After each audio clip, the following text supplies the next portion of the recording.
लेकिन एक बार जिन्होंने संपूर्ण शिव महापण ग्रंथ का पारण कर लिया तो समझो ये मनुष्य जीवित होते हुए मुक्त है। 1 महीने में पूरा हो जाएगा।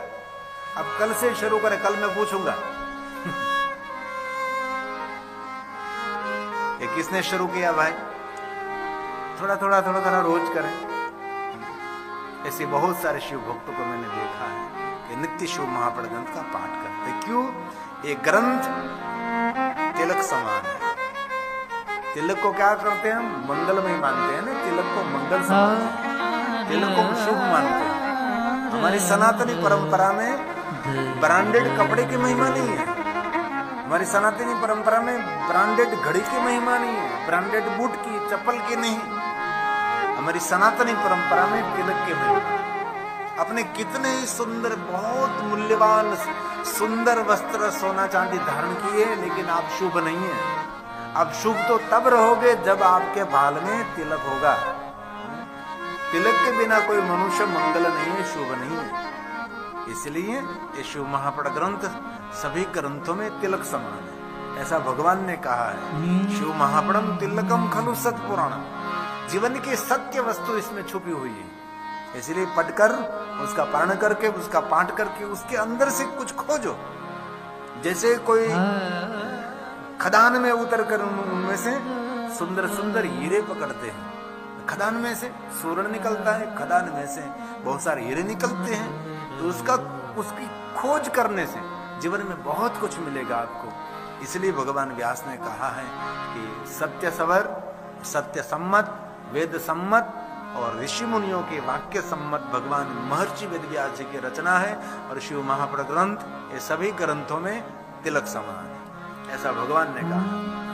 शैवं पुराण तिलकं खलु सत्पुराणं वेदांत वेद विलसत्पर वस्तु गीतं यो मे पठे च शृणुया परमादरेण। शब्द दिया परम आदर के साथ, करने खातर कर लिया ऐसा नहीं। चलो कल कथा में हमने सुना तो चलो भाई कर लो, पत्यु क्या नाम पूरा पत्यु, एम नहीं, आदर के साथ, भक्ति के साथ। मैं भगवान के साथ वार्तालाप कर रहा हूँ और मैं पढ़ रहा हूँ, तब भगवान मेरे साथ बोल रहे हैं, भगवान मेरे सामने बातें कर रहे हैं।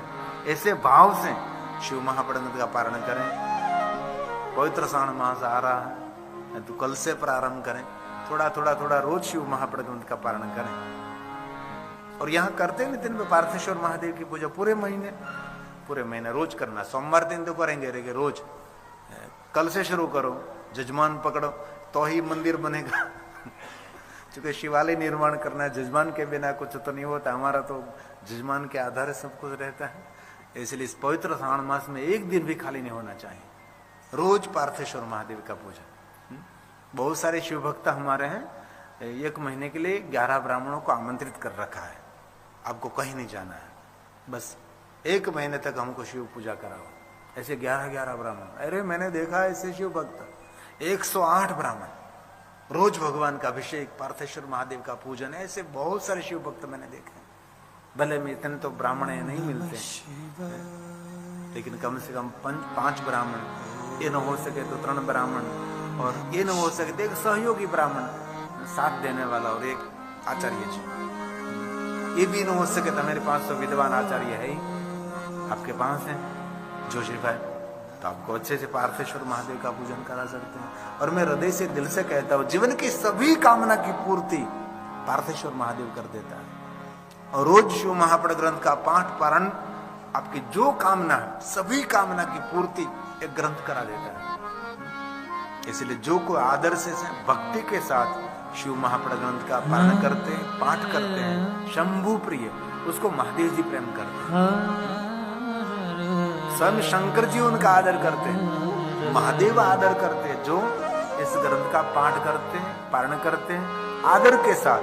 इसलिए भगवान ने कहा शंभु प्रिय सही लवे परमां गति वे। शंभु प्रिय सही लवे परमां गतिं उसकी कभी अधोगति नहीं होगी, उसकी परम गति होगी। जो कोई मनुष्य शिव महापड़ ग्रंथ का पारण करेंगे अथवा शिव महापड़ ग्रंथ का श्रवण करेंगे। श्रुण्वन्तु ऋषिः सर्वे, ये महात्माओं आदर के साथ कथा का श्रवण करिए। मैं शिवम नाम अयम, हम सब भगवान शिव जी का नाम लेकर भगवान महादेव को याद करके वेद सार स्वरूप शिव महापड़ ग्रंथ का पाठ करेंगे, शिव महापड़ ग्रंथ का पारण करेंगे।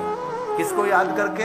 शिव जी को याद करते हुए, महादेव को याद करते हुए हम सब मिलकर वेद सार स्वरूप शिव महापड़ ग्रंथ का पाठ करेंगे, जो शंकर भगवान के मुख में से प्रकट हुआ है। महादेव ने स्वयं ने इस ग्रंथ को गाया है। इस ग्रंथ का पाठ करेंगे, इस ग्रंथ का पारण करेंगे। श्रुण्वन्तु ऋषयः सर्वे, ये प्रयाग तीर्थ में गाया गया है। मैंने बीच में से श्लोक उठाया, जगंगा यमुना और सरस्वती विराजमान है। प्रयाग तीर्थ कोई सामान्य तीर्थ नहीं, धर्म क्षेत्र महाक्षेत्र गंगा कालिंदी संगमे प्रयागे परम पूर्णे ब्रह्मलोकस्य वर्तमाने। ब्रह्मलोक के मार्ग स्वरूप इस प्रयाग तीर्थ में सुंदर संवाद हो रहा है, विवाद नहीं, संवाद हो रहा है। और कथा का सभी स्वाद ले रहा है। संवाद में से स्वाद निकलता है, विवाद में से तो विखवाद निकलता है। विवाद करेंगे तो क्या होगा? विखवाद होगा, झगड़ा होगा, कंकास कर दिया होगा। इसलिए पुराण एक संवाद है, इसमें से स्वाद चखने को मिलता है। ये भगवान की कथा है। इसीलिए सुत पुराण जी ने इस ग्रंथ को प्रयाग तीर्थ में गाया है। इसलिए ये श्लोक भगवान महर्षि वेदव्यास जी के सद शिष्य सुत पुराण जी ने प्रयाग तीर्थ में गाया है। श्रुण्वन्तु ऋषयः सर्वे स्मृत्वा शिवनामयम्।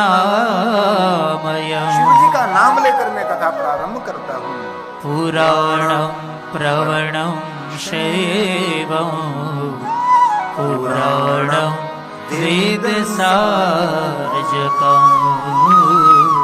पुराणं वेदसारजकम्। वेदों का सार स्वरूप शिव महापड़, ये नवनीत है। इस ग्रंथ को पुराण का सार कहा है।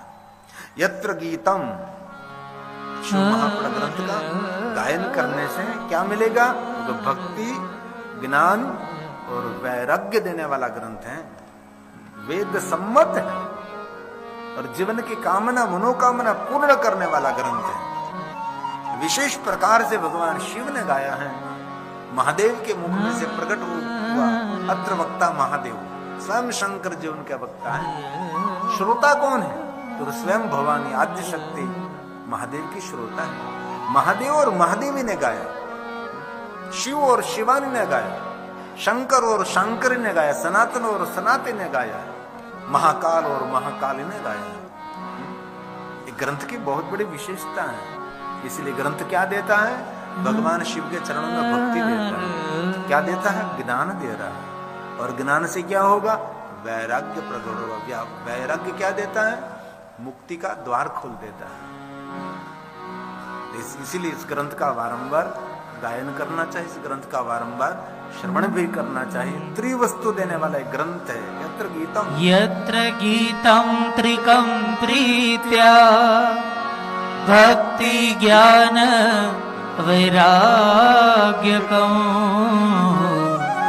वेदांत वेद्यं तद्वस्तु विशेषेण प्रवर्णितम्। विशेष प्रकार से वर्णन करे, परवर्णितम्, विशेषेण प्रवर्णितम्। प्रवर्णितम्, विशेष प्रकार से उसका वर्णन करे। विशेष प्रकार से प्रवर्णितम्, वर्णन करे इतना नहीं, विशेष प्रकार से। कथा सारम पुराणानाम विशेषतः, कथा का कथा कहे और कथा का सार तत्व कहने का प्रयास करे। और 2 श्लोकों में कह दिया कि जो ये कथा का श्रवण करेंगे उसका जन्म धन्य है, उनका जीवन धन्य है, उनकी जननी धन्य है, उनका पिता धन्य है। कितनी सुंदर बात कि जो कथा सुनते हैं उनके लिए, सुनने के बाद कुछ याद रहे न रहे छोड़ो, लेकिन सांभळो। मन भरोसो से भाग्य को नहीं याद रहे, बाकी याद कहीं रहे तुम। મજા બહુ આવે કથા સાંભળે ભગવાન યાદ રહે કે ન રહે પણ સાંભળો જો કોઈ કથા સાંભળે છે તેના માટે કહ્યું શું કહ્યું ધ્યાન દીजिए જરા तवेव जीवनं धन्यं जो कथा श्रवण कर रहे कोई जाति ज्ञाति वर्ण भेद नहीं है शिव महाप्रद ग्रंथ की विशेषता ये है यहाँ किसी को नीचा नहीं समझा और यहाँ किसी को ऊंचा नहीं समझा क्योंकि सभी जीव हैं क्योंकि दरबार शिव का है और शिव जी के दरबार में कोई जाति ज्ञाति वर्ण भेद जीव जंतु का भेद नहीं इसलिए शिव जी को हम देखते हैं तो वहां सर्प भी है मूषक भी है वहां सिंह भी है नंदी भी है दूत है भूत है देव है चित्र विचित्र जिनका परिवार है क्योंकि वहां शरीर का स्वीकार नहीं किया जाता वहां जीव का स्वीकार किया जाता है क्योंकि भगवान स्वयं शिव है ये सभी शिव जी का अंश है जिनको कहते जीव ये जीवों से भरी हुई दुनिया है और जीवलोक का कोई ईश्वर है तो भगवान शिव है शंकरम लोक शंकरम और मेरे साथ कोई रहने वाला कोई देव है तो ये महादेव है इसलिए जो कथा श्रवण करते हैं उनके लिए कहा है उसका जीवन धन्य है उसका जन्म लेना सफल है मैं श्लोक इसीलिए बोल रहा हूं कि मैं शिव महाप्रद ग्रंथ में जो भगवान ने कहा है वो संदेश आपकी ओर पहुंचाने का प्रयास करता है ये भगवान की वाणी है तवेव जीवनं धन्यं तवेव जन्म सफलम् कितनी सुंदर बात है गौरव करना चाहिए आज मैं भगवान महादेव की कथा सुन रहा हूँ मेरा जीवन धन्य है आज मैं भगवान शिव जी की कथा श्रवण कर रहा हूँ मेरा जन्म लेना सफल है ये भगवान का वचन है ध्यान से सुनिए आदर के साथ सुनिए तवेव जीवनं धन्यं तवेव जन्म सफलम् तवेव जननी धन्या और पिता तवेव जनको धन्या तवेव जनको धन्या उसकी मातुश्री प्रणम्य है उनके पिताश्री प्रणम्य है और व्यास जी को संतुष्टि नहीं हुई बाद में भगवान व्यास ने गर्जना कर दी उसका कुल धन्य है दादा परदादा पूर्वज हमारे सभी धन्य है जो कथा सुनते हैं उनके लिए जो कथा श्रवण करते हैं उसके लिए कहा है उसका कुल भी धन्य है हमारे दादा परदादा बदा पितृ हमारा धन्य है तवेव कुलमृत्पृष्टं सत्यं सत्यं न संशयः यतः सदा शिवे भक्तिर्दृशि त्वयि राजते दृशि त्वयि राजते जिनके हृदय में महादेव की भक्ति विराजमान है समझ लीजिए उसका जन्म लेना सफल है उनका जीवन सफल है जो महादेव की भक्ति करते हैं शिव महाप्रद ग्रंथ में तो वहां तक कह दिया जो महादेव की भक्ति नहीं करता वो सबसे बड़ा मूर्ख है ऐसा भी शब्द दिया है कोई भी जाते का कोई भी जो महादेव की भक्ति नहीं करता उससे बड़ा कोई मूर्ख नहीं है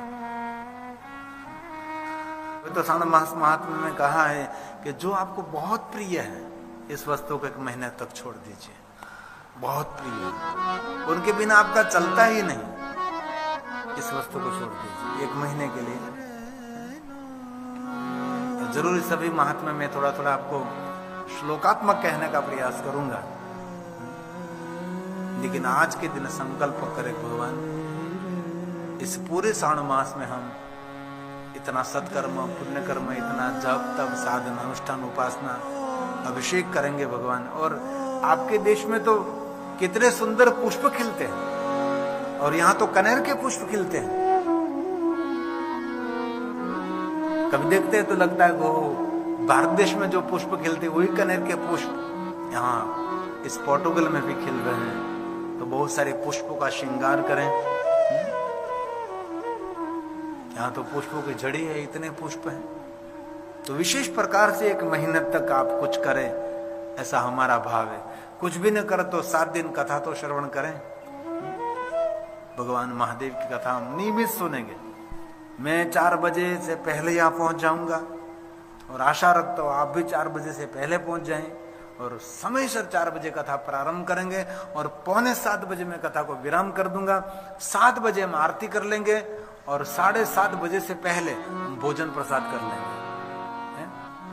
आरती का समय क्या है जोशी भाई? 7:30 बजे। 7:30 बजे आरती करने के बाद भोजन करते हैं सब, ये ठीक है।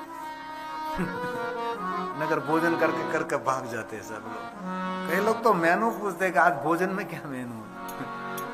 जो है आप प्रसाद है। तो आइए शिव महापुराण कथा का प्रारंभ करो। मैं हम आज ग्रंथ की वंदना करेंगे। 1 श्लोक में शिव महापुराण ग्रंथ को प्रणाम करेंगे। कैसे प्रणाम करेंगे? प्रसन्नता पूर्वक, प्रसन्न बुद्धि से, प्रसन्न चित्त से, प्रसन्न चेहरे से इसको प्रणाम करेंगे। ये भगवान व्यास जी की वंदना है, इस ग्रंथ की वंदना है ना, क्योंकि हम इस ग्रंथ का श्रवण करने वाले हैं। मैं इस ग्रंथ का गायन करूंगा और आप सभी ग्रंथ का श्रवण करेंगे, इसलिए पहले इस ग्रंथ की वंदना करें। हमारे शब्दों में नहीं, भगवान महर्षि वेदव्यास जी के शब्दों में। वंदे शिव पुराणम हि। जो कोई मनुष्य भाव, भक्ति और आदर के साथ शिव महापुराण ग्रंथ को प्रणाम करते हैं, उनकी मनोकामना महादेव पूर्ण कर देते हैं।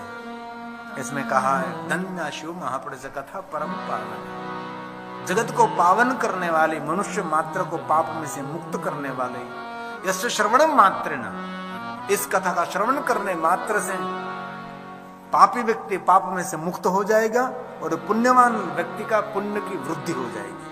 कितनी सुंदर बात। धन्य है शिव महापुराण कथा। जिस भूमि पर भगवान महादेव की कथा हम गा रहे हैं, परम धाम परम पद, परम धाम और परम पद देने वाली ये भूमि, सदा शिव महास्थानम, जिस स्थान पर मैं महादेव की कथा गा रहा हूं, इस भूमि को सामान्य भूमि नहीं समझना चाहिए। इस भूमि को शिव जी का स्थान मानना चाहिए और सामान्य स्थान नहीं, सदा शिव महास्थानम। और कैसा महास्थान? इस स्थान पर कोई प्रवेश करता है, परम धाम परम पदम, उसको परम धाम मिलेगा, उसको परम पद मिलेगा जो कोई यहाँ प्रवेश करते, जिन भूमि पर भगवान महादेव की कथा का गायन करते हैं। धन्य धन्य कथा शंभो स्तवम धन्यो धन्य एव चः।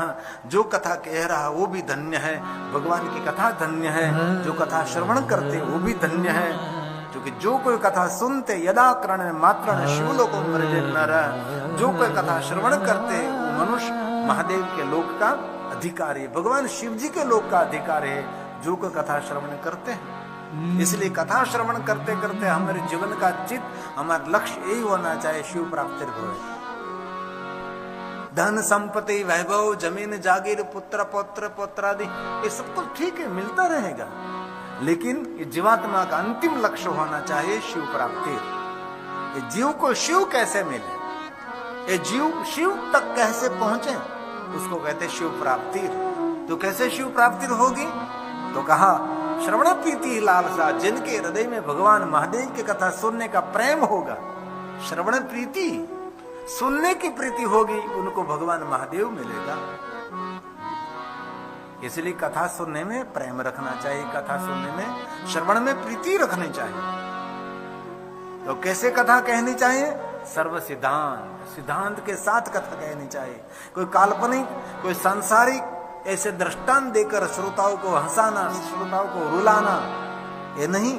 शास्त्र सम्मत कथा होनी चाहिए, श्लोकात्मक होनी चाहिए, सूत्रात्मक होनी चाहिए और प्रमाण सम्मत कथा होनी चाहिए।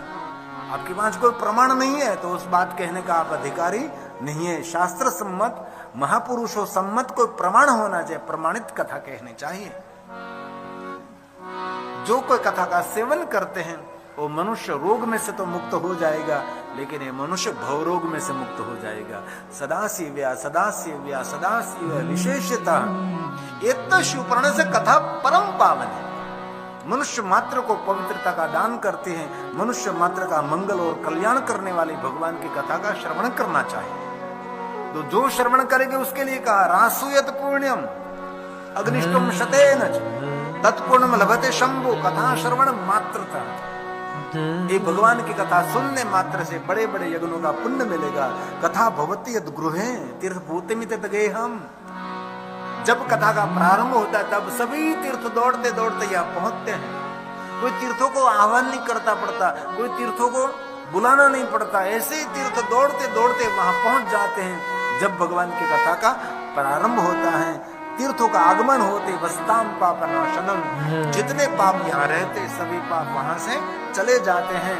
और जिस भूमि पर भगवान महादेव की कथा कही जाती है अश्वमेघ सहस्राणी वाजपेयी शतानि च, जिस भूमि पर भगवान महादेव की कथा गाते इस भूमि पर 1000 अश्वमेध यज्ञ करें, 1000 सैकड़ों वाजपेयी यज्ञ करें, जो पुण्य मिले वो पुण्य इस भूमि पर एकत्र होता है। इसीलिए जिस भूमि पर भगवान महादेव की कथा गाई जाती है ये भूमि बड़ी तपोभूमि बनती है, ये मनोकामना पूर्ण करने वाली भूमि बनती है। जिस भूमि पर भगवान महादेव की कथा गाई जाती है, इसलिए आपके घर में जहां बैठकर आप भगवान महादेव की कथा का पाठ करते इस भूमि आपके लिए तीर्थ बनती है। ये भूमि आपके लिए कामना मनोकामना पूर्ण होती करती है। कोई संकल्प करना है तो आपके घर में छोटा सा मंदिर है तो उस मंदिर के सामने जहां आप आसन बिछाते हैं वहां बैठकर भगवान को कहते हैं ना कि भगवान ये कार्य करने के लिए मैं जा रहा हूँ, इस कार्य में मुझे सफलता मिले भगवान, मैं आज ये काम करने के लिए जा रहा हूँ, मैं यात्रा करने के लिए जा रहा हूँ, बेला भगवान हमारा ये सभी मंगल हो। कहाँ बैठकर? जहां तहां खड़े रहकर नहीं, कहीं भी और स्थान पर नहीं, जहां आप रोज जप करते हैं, जहां रोज आप माला करते हैं, जहां रोज आप पाठ पारायण पूजा करते हैं, वहां बैठकर भगवान को संकल्प करेंगे दीप प्रज्वलित करके, प्रभु मैं व्रत का प्रारंभ कर रहा हूँ, ये मेरा व्रत निर्विघ्न पूर्ण होना चाहिए, भगवान बस आपकी कृपा चाहिए, मैं आपकी भक्ति कर सकूं, आपकी कृपा के बिना मैं आपकी भक्ति कभी नहीं कर सकता, नहीं कर सकती, ऐसा भाव प्रकट करना चाहिए। तो आइए शिव महाप्रग्रंथ को हम प्रणाम करते हैं, वंदना करते हैं।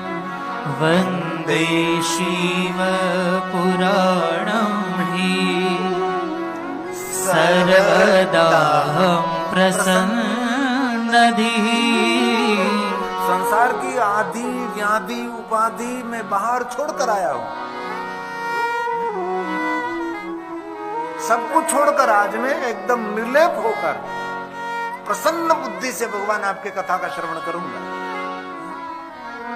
कैसे श्रवण करें, कैसे वंदना करें? बहुत कुछ साथ में लेकर नहीं, बहुत कुछ छोड़कर भगवान की कथा का श्रवण करें। और हमारे सबकी मानसिकता तो पता है, अभी बहुत कुछ दिमाग में खेल रहा होगा, बहुत सारे विचार चल रहे होंगे।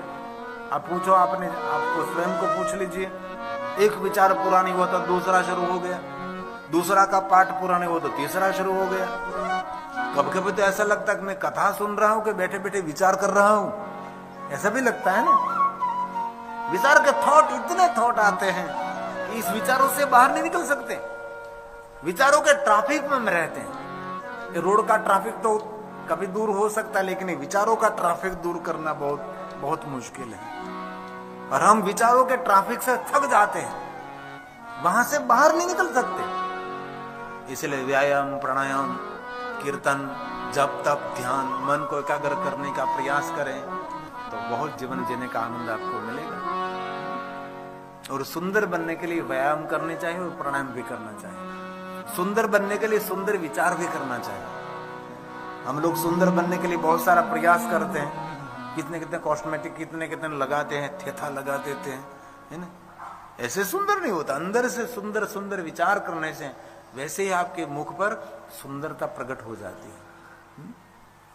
इसलिए भगवान की वंदना करेंगे, शिव महाप्रभु की वंदना करेंगे प्रसन्न बुद्धि से, प्रसन्नता पूर्वक। आपके चेहरे की प्रसन्नता तो सबसे बड़ा ईश्वर का आराधन है। बुर्जा हुआ चेहरा भगवान को प्रिय नहीं, क्योंकि भगवान को खिले हुए पुष्प अर्पण कर सकते हैं, बुर्जाया हुआ पुष्प अर्पण कभी नहीं करते। इसलिए आपका खिला हुआ चेहरा परमात्मा को बहुत प्रिय है। ईश्वर की श्रेष्ठ उपासना है आपके चेहरे की प्रसन्नता। आपके पास सब कुछ है लेकिन प्रसन्नता नहीं है तो कुछ भी नहीं है। इसलिए मैं भगवान को प्रार्थना करता हूं कि आपके चेहरे पर प्रसन्नता रहे, और कोई भी क्षेत्र में प्रसन्न व्यक्ति बहुत बड़ी सफलता हासिल कर सकता है। प्रसन्न व्यक्ति, मोटू चढ़ावी बैठेला माणस सारा ना लगे ना। घણા માણસો સવારમાં ઉઠી જાય મોટું ચડાવેલું હોય, શા માટે? રિયાશભાઈ કે તબલે ચડેલું હોય ને, તબલું ચડેલું હોય ને તો ફાટી જાય, તો મોઢાનું શું થતું હશે? આ તબલું આમ ચડાવવું પડે ને, વગાડવા માટે ચડાવવું પડે ને, પછી એને વગાડી લીધું એટલે ઉતાર નાખવાનું, નકર ચડેલું તબલું ફાટી જાય. આ તોબડો ચડેલું છે એનું શું થતું હશે? વિચાર કરો, ઘણા મોઢા ચડેલા જ હોય. इसलिए प्रसन्न चेहरो परमात्मा ने प्रिय है. शिवपुराण में कहूं प्रसन्न बुद्धि, प्रसन्नता पूर्वक भगवान का पूजन करे, प्रसन्नता पूर्वक परमात्मा की आरती करे, प्रसन्नता पूर्वक. इतना शब्द क्यों दिया भाई? મને ક્યારેક વિચારો કે એવું કેવું છે, મોઢું ચડાવીને કથા સાંભળો, મોઢું ચડાવીને ભગવાનની પૂજા કરો, પણ એવું ના કેવું. પ્રસન્ન બુદ્ધિ, પ્રસन्न ચિત્ત, प्रसन्न चेहरो, प्रसन्नता पूर्वक भगवान की कथा श्रवण करें. इसलिए कहा मैं प्रणाम करता हूं भगवान महादेव आपके वांग में स्वरूप का, लेकिन प्रसन्न बुद्धि से मेरी संसार के आदि व्याधि उपाधि सबको छोड़कर मैं प्रणाम करता हूं. ऐसा भाव प्रकट के श्लोक का भावार्थ है.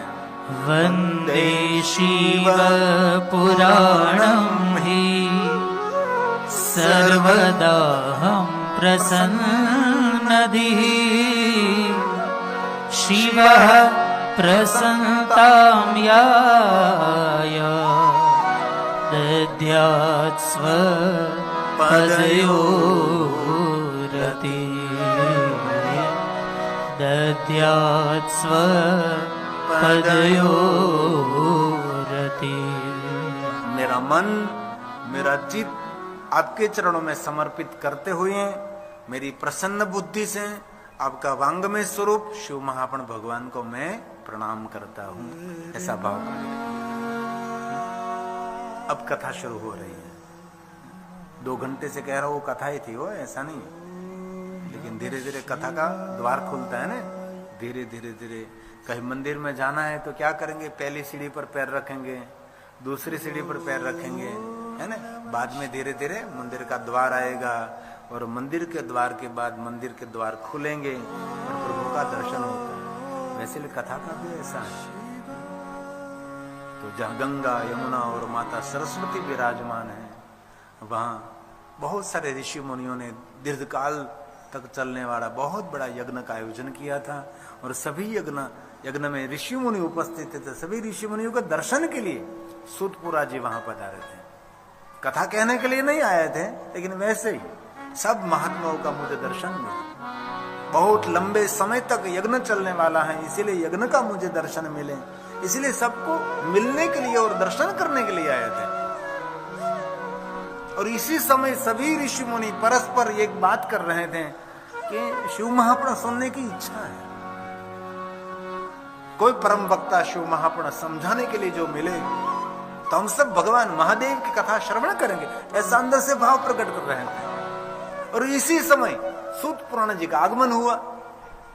सभी महात्माओं ने देख लिया, अरे भगवान महर्षि वेदव्यास जी के कृपा पात्र सूत पुराण जी पधार रहे हैं. सभी महात्माओं ने आगे जाकर उसका स्वागत किया, क्योंकि सभी ऋषि उससे परिचित थे. सभी कथा के गायक भी हैं और शब्दों के आचार्य भी हैं. भगवान महर्षि वेदव्यास जी के कृपा पात्र भी हैं, और सभी कथा में निपुण पूर्ण है. किसी को भी निरुत्तर कर सकते, इतना सुंदर श्रेष्ठ वक्ता है. इसलिए सभी महात्माओं ने बहुत मान सम्मान के साथ सूत पुराण जी का स्वागत किया, आदर किया, और ऊंचे आसन पर विराजमान किया कि हम सभी जानते हैं कि आप दरेक पुराण के वक्ता हैं. कोई भी पुराण की कथा बहुत सुंदर पद्धति से कह सकते. भगवान व्यास जी ने आपको बहुत आशीर्वाद दिया है. इसलिए हमारे सबके हृदय में एक भाव है कि हम सभी महादेव के बारे में कुछ सुनना चाहते हैं, भगवान शिव जी के बारे में हम सब सुनना चाहते हैं. इसलिए हम सब परस्पर सभी वार्तालाप कर रहे थे कि शिव जी के बारे में कुछ सुनने का अवसर मिले. ऐसा भाव प्रकट, इसी समय आपका आगमन हुआ। इसलिए हमारे सबके तरफ से हे सूत पुराण जी, महादेव की कथा आप कहने का प्रयास करें। आप परमार्थी हैं, सबका हित और सबका कल्याण करने वाले हैं, निरंतर यात्रा करते हैं और सबको सुंदर सुंदर कथा श्रवण करा के जगत का एक बहुत बड़ा परमार्थ करते हैं। इसलिए सभी ऋषि मुनियों ने सूत पुराण को कहा, हे महाभाग सूत, धन्यस्तम परमार्थ विद। आप जगत का परमार्थ करते हैं, ये परमार्थ तो है। मैं यहां से आपको भगवान की कथा कहूं तो आपके हृदय में कोई बात बैठ जाए और आप कुछ नई दुनिया शुरू करें तो कितना सुंदर लगता है। नई दुनिया को शुरू करें, ये सब तो नहीं करेंगे, कल तो कुछ न कुछ तो शुरू हो गए, क्योंकि पवित्र सामा शुरू हो रहा है ना, इसीलिए मैं यहां से प्रेरित कर रहा हूं कि कुछ तो करेंगे।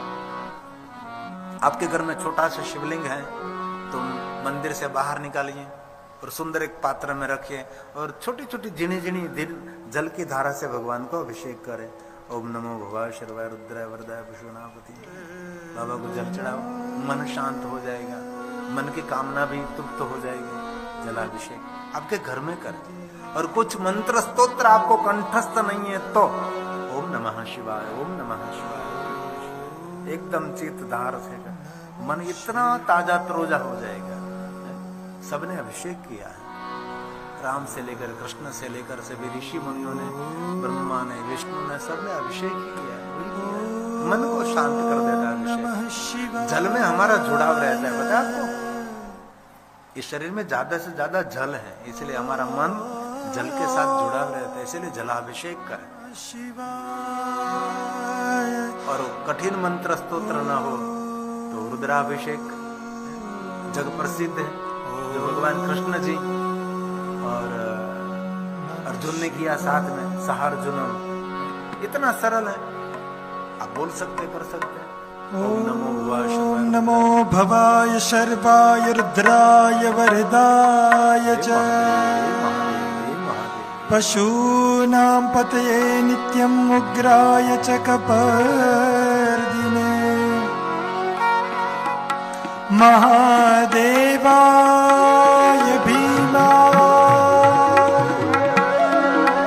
त्र्यंबकाय शिवाय च ईशानाय मखगनाय नमस्ते मखघातिने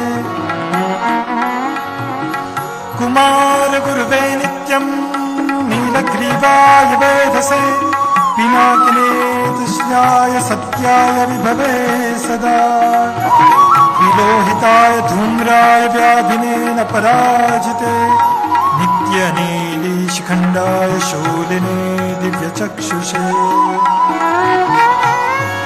नमो विश्वस्य पतये महतां पतये नमः। नमः सहस्रशीर्षाय सहस्रभुजभृत्यवे सहस्रनेत्रपादाय नमः संख्याय कर्मणे नमो हिरण्यवर्णाय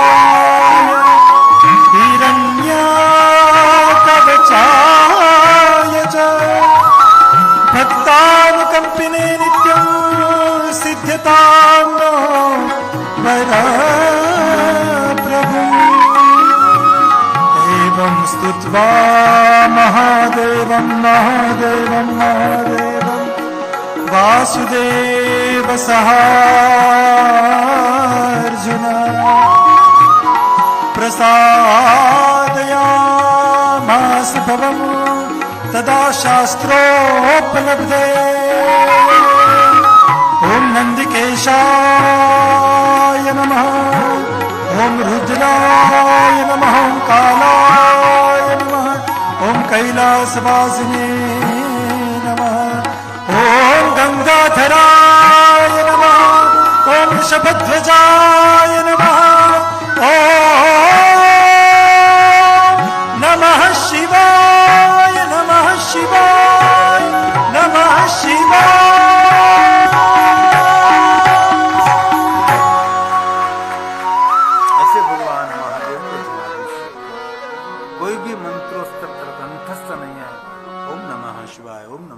बोलकर घर में जो छोटा सा शिवलिंग है उनको जलाभिषेक करें, सुंदर दीप प्रज्वलित करें।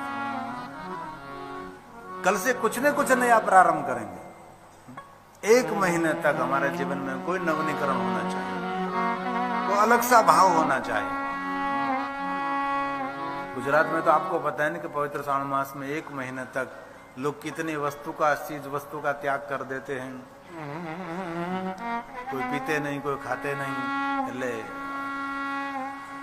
अन्न की बात नहीं कर रहा हूं, बहुत लोग खाते पीते हैं।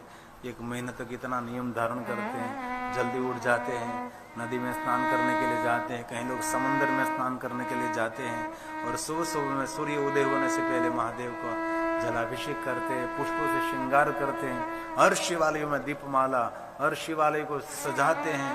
ऐसी बहुत सारे पूरे श्रावण मास धाम धूम से भगवान महादेव की पूजा। तो आप सभी को वे हमारी नम्र निवेदन है, कल से कुछ नया प्रारंभ।